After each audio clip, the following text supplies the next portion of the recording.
The way I started developing my own kind of sound was really just by playing what I wanted. Guitar was the fun instrument for me, and I kind of think that that's important for any person who's pursuing music to find the fun in it. If you're not having fun, why are you doing it? And for me, I found the things that I had fun playing. We got nothing to lose, so everybody just do-do-do-do-do. Do-do-do-do-do. We got nothing to prove, so everybody just do-do-do-do-do. Do-do-do-do-do. I first got into Lawrence when I met the drummer, Sam. We used to play music in college together, and our junior year, he let me know that one of his buddies from high school, Clyde, was coming to join. He's a big music guy, and that we'd end up playing music together a lot, and he was right. We played all the time at Brown. It's been 12 years since then, and we're still playing together. It's interesting playing in like a very, Motown-inspired soul pop band. It's not what you would think of as big pop. You're gonna be in front of everybody, especially in this day and age. It's like there's so much variety in music. But, we stick to what we love. It's really like we love the vocal harmonies, we love the soul, we love the Stevie. Try to make it modern for people and hope they like it. Yeah, I still remember seeing that Surf Green DC. Such a beautiful guitar. It caught my eye right away, and I played it. It's got such a warm tone. And I remember thinking, wow, this is perfect for about half of the Lawrence songs. It's got such a soulful, warm, full-bodied, anything guitar-driven. It was making the lead tones really soar. But about the other half of the Lawrence songs, I'm playing the thinnest, most rhythmic, chunkiest guitar stuff that you could possibly imagine. So for a long time, on the road, I was bringing two guitars with me. When the Bedford SH came out, I knew this was going to be the perfect guitar to bring on the road. I think the Bedford SH works so well tonally for me because it's, on the one hand, you've got these single coil pickups. It's a really that's so important in any solid body guitar. If I'm all the way up on the neck pickup, I can get that really nice rhythmic funk sound. Even in the second position too, you have the 5 selector switch. That I also kind of think is essential to the funk sound. But having this chamber gives you a little bit more sustain, and if you want to play it like a great lead guitar, it'll also give you that lead sound. And then having the mini humbucker on the backside makes it so that if you want to get like a really just cutting, soaring lead tone, it's one flip of the switch away. All right, let me run you through a few of the sounds that I'm playing with on stage. I've got my Kemper here, loaded up with all my sounds, and I've got Splitter open with all the stems from the latest Lawrence record, and I'm going to show you how I recreate a bunch of the tones from here using the Kemper and the versatility of this guitar.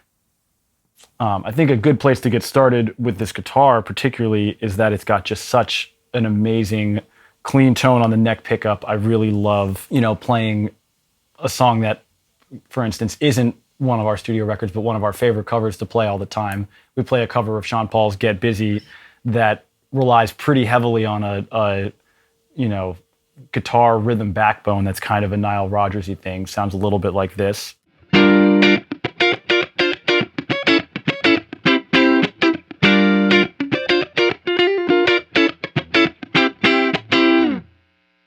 And there's, as I'm sure you've heard in Lawrence music, if you're a fan of the band, there's a lot of that kind of playing, all over our songs, and that's just, I feel like, a great example of something this guitar does amazingly. Even though it's, you wouldn't think, oh, semi-hollow here, let me get that tight rhythmic sound out of it, but it really, it crushes. To show you a little bit of a similar sound on this pickup, I'm going to turn to one of our new songs off our new studio record called Do. We got nothing to lose, so everybody just do-do-do-do-do. So here's what the guitar sounds like isolated in that moment.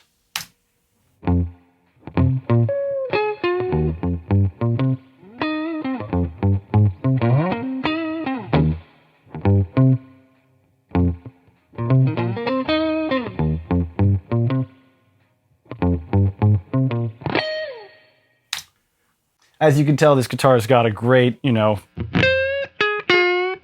gets that real like bendy neck pickup, clean sound to it. Also good for the like, although I think Clyde's probably going to be doing this live on the keys and I'll be comping the fills.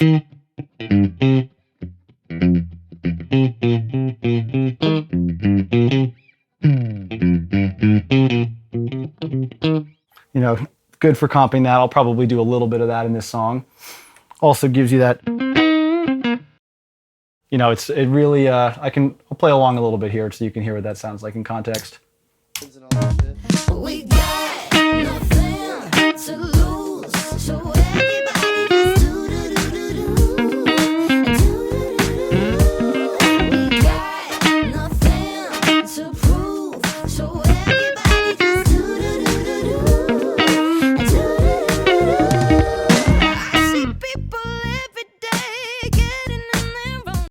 So obviously I've shown you that, this clean neck position pickup sound is a Lawrence staple, but probably the second most used position on this guitar that I use is this mini humbucker all the way on the bridge.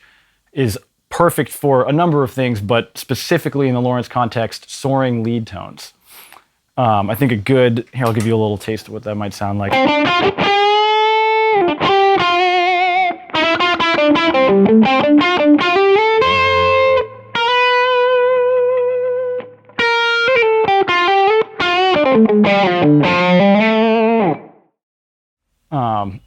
And, not that this was the right key or anything, but just give you a little taste of what that sounds like in context. This is a chunk of our new song Hip Replacement where I'll be trading lead licks with Clyde, and here's I'll play along for you here.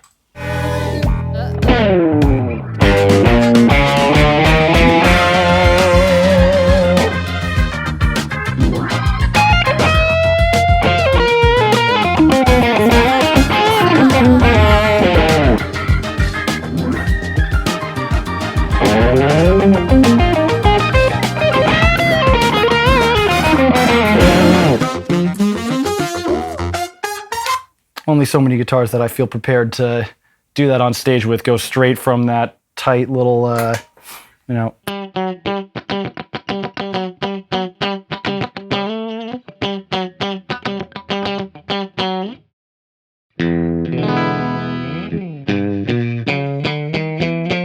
then it's like,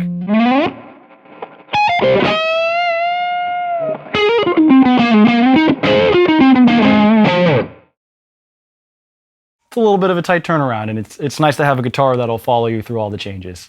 Well, I've talked to you a little bit about some of the cleaner tones and some of the dirtier tones, but I feel like one of the things I also love about this guitar is that it just takes to effects really well. It's got such a nice, whether it be DI or, lightly amped tone to it, that, you can kind of put whatever ethereal effects you want on it, and it's just going to give you a amazing soundscape of space. And I'll kind of show you, this is one of my favorite patches to play live. I use quite a bit, is this amazing, it's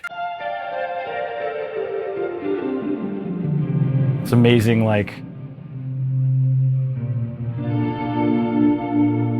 it's, really washy.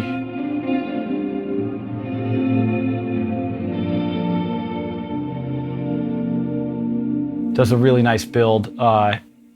And I can show you kind of one of the places that I'll do a build like that on the record. I think a good place to see this actually in action is the end of our new song, Family Business. There's this beautiful build, and I'll play it for you right here, that leads into the last chorus.